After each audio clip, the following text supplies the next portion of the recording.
One is logical or not. If one is not logical, one is free. You can wonder where you will, both physically and mentally. You can explore where you will, build what you will. It does not matter if any of it makes sense.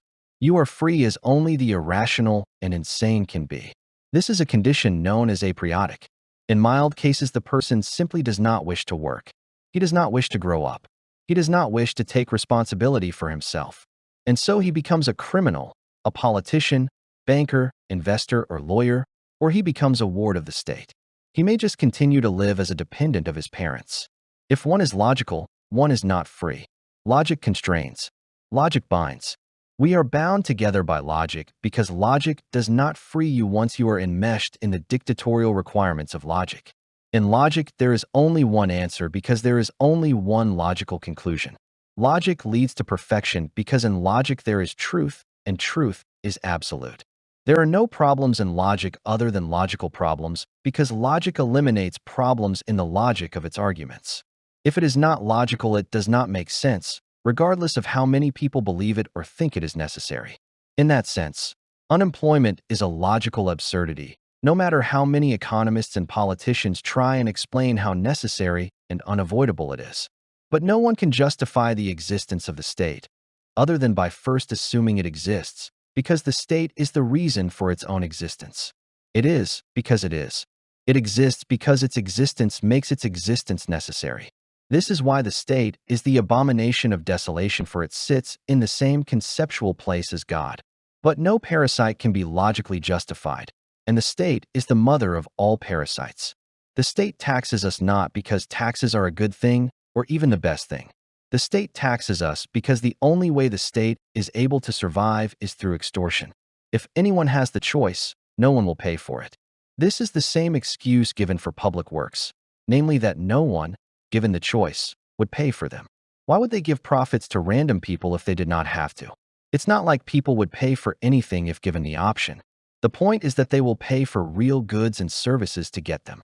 But obviously a road is not a product in the way a car or house is a product, only in that a road cannot be owned by the user, as a road is a facility more than a product. If we define a product as something owned or possessed by a consumer, whereas a facility is used by the consumer without being owned or kept in their possession. In this world, we are taught to want freedom, but can this even mean? What is there to be free from that we ought to be free from? The things we should be free from are the things we create, for example, poverty and crime. We can and ought to be free from these things. But if this is true, why do we create them?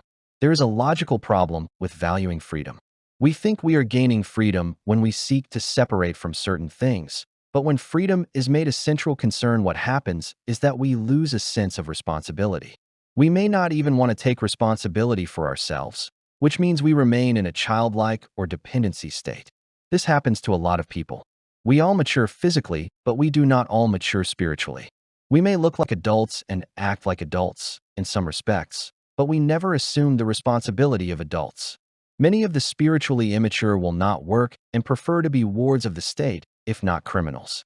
It's a dangerous precedent to strive for freedom from our responsibilities, even the responsibility for raising up the new generation, as all of our ancestors did for us. It is not truly logical to put the individual before the group if the individual's success does not benefit the group. It is not even that wise to gamble that if we permit individuals to succeed on their own terms, that perhaps they will end up benefiting the group. Logically, we would find a way to benefit those who benefited the group the most, while penalizing anyone who wanted to benefit themselves at the expense of the group. But how does the group make the group obedient to the group's needs? It's a convoluted question that has never been answered, because ultimately a group is not a thing, but a collection of individuals. But perhaps we have asked the wrong questions, and so have got the wrong answers. Is it really a group that we ought to be aspiring to benefit? Perhaps what we need is a higher order destination or objective. Perhaps we are created for something more than greed, even when it helps our group. We as a species are striving for dominion. This planet was made for us, but it was not made perfect. If it was, we would not have dominion over it. It was made so we could exercise dominion. The mission of man is to achieve dominion over the earth and the things of the earth. Genesis 1 verses 27 to 28. So God created man in his own image. In the image of God created he him. Male and female created he them.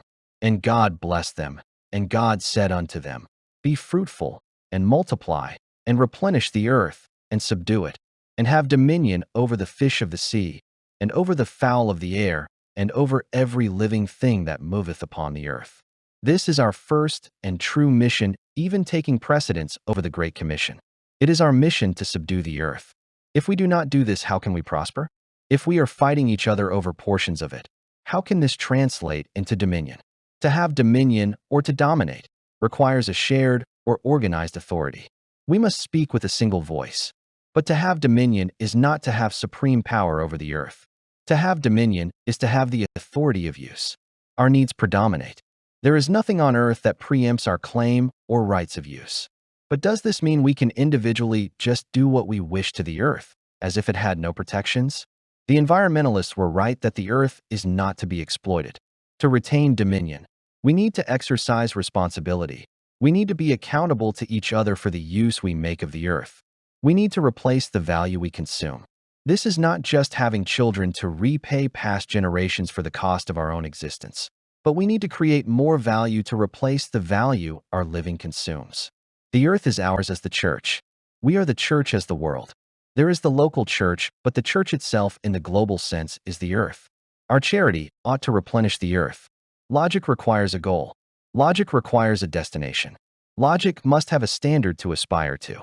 Logic requires us to be heading somewhere by some means or other. The Bible calls it the replenishment of the earth, but this requires we restore all the value we consumed in our living. The truth is what makes logical sense. It must be true that we need to replenish the earth, otherwise we would soon destroy it. It is true that there must be a logical destination to aim for, otherwise there is no direction to our living. It must be true there is a solution to the problems of the world, otherwise we could not understand that we have problems. It is only by comparing what we have to what we know we ought to have that we know we fall short of what we ought to have. A priorians are people committed to logic and to the logical truth that tells us that there must be a new era on the horizon. There is no logical path to the perfection of the system we are in, and so we need a disjunction between the past and the future, which bespeaks of a new era. A new era in which the problems of the present have been bypassed by the formation of a new way of doing things.